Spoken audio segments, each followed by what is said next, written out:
د اسد خان ویر مخ ته دی نو دا دواړې خبرې به سم په یو لاین کې سره کوو او په مختصر الفاظو دې کوو.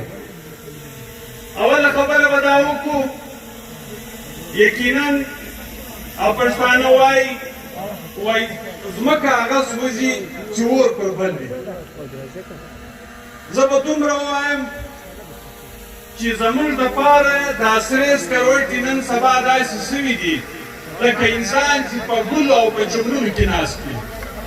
ولې دا اول وار دی نه انسان هغه وخت دلبرداشته کېږي چې پیښه ورته وسي ده په زندګي پیښه لیدلې نه وي نو یقینا د دپاره تکلیف وي. داسې چاته داسې ګوند ته داسې تحریک ته به د پیښې څه تکلیف وي چې بالفرض یې هغې پلار هم په سرو وینو په ګولۍ سوری قبر ته رسولی وي هغې مور هم سوری په وینو لت پت قبر ته رسولی نو نن یې اسد خان هم رسي. خو که د دوی دا خیال وي چې اسد خان به د دوی ملا ماتوي اسد خان به د دوی وږه پرې کوي نو داسې لاسونه او وږې تاسو زموږ په سوونو نه په زرګونو پرې کړي. ستاسو په مخ کې ناست میا صاحب بل وارث نه لري خو د دې تحریک سره ولاړ دی د دې وطن سره ولاړ دی. داسې په نړۍ کې نه دي سوي چې د خلکو پر زنانه وګلا ټکان سوي. د ولي خان په لور په ډاکټر ګلالۍ هم ضربې وسوې مرګ ژوند خو د الله په لاس کې. پر امیر حیدر خان ودي یو وار نه دوه واره دماکې او په کور راکټانو خلاص شول. داسې د اختر په ورځ زما او ستا په قید برابر خودکشي حمله د اختر په روغبړ کې کېږي. داسې که دی بلوچستان ته راسي شاهینې پورزي ته وکړي داسې یو کوم پایله نه دی چې د دې خاورې د دې قامي تحریکه سره د درېدو په بنیاد یې ورور زوی پلار تربور د لاسه ورکړی نه او که د دوی دا خیال وي چې په دې معامله به عوامي نیشنل پارټۍ دوی نو دا د دوی خامخیالي ده.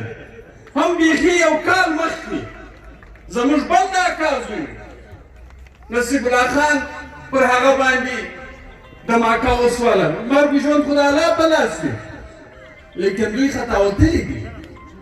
دا موږ ته نور قوت راکوي. تاسو باور وکړئ چې نن د چمن په پرلت کې هره ورځ د اسد خان ماشوم بچیان هم ناشته وایي زموږ دغه لاره نو دی راګرځوئ شي او ګناه چې شي ده خدای نخسته د فکر باچا خان ملګري په دې وطن کې د ملک پاکستان ماتول غواړي نه داسې یو شی نشته. خدای نخسته موږ د بغاوت په خوا مخ کړی دي نه دا هم یو شی نشته. او ته زما په دیوالو تورتیر ولې چې موږ ته خو معلومه نه وله خو ما اوس راتلم ما حیدر خان هغه ټولې نارې ولیدې. زه صرف غواړم چې په دغه څلورو نارو چې دوی خوا بده کړې ده د دوی به وضاحت ووایه چې ته ولې په غوسه یې ته ما ته ته بل ته ټلیفونونه کوې ته ولې په تکلیف یې.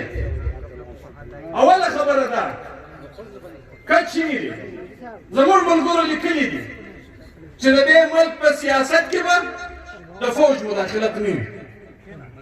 اوس زه دا پوښتنه کول غواړم که دا ناره غلطه ده نو راسئ د پاکستان آیین سره واخلو د هغه آیین ته ته چې د وفاداري کم حلف اخلې په هغه کې یوه واضح نقطه دا ده چې ته به هېڅکله په هېڅ قسم حالت کې په سیاست کې هېڅ قسم حصه نه اخلي.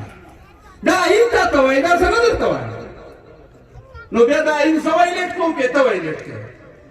زه نن هم دا وایم که څوک دا ملک د دنیا د سیالو ملکو سره په یو سب کې دیول غواړي نو په دې ملک کې به د فوج او د خفیه ادارو په سیاست کې هېڅ قسم لاسوهنه نه وي.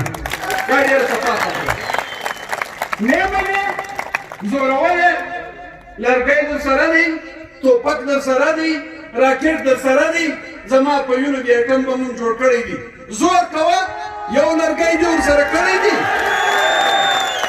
یو لرګی دې ورسره کړی دی پر دویم لرګي به بیا خبره کوو یو منټ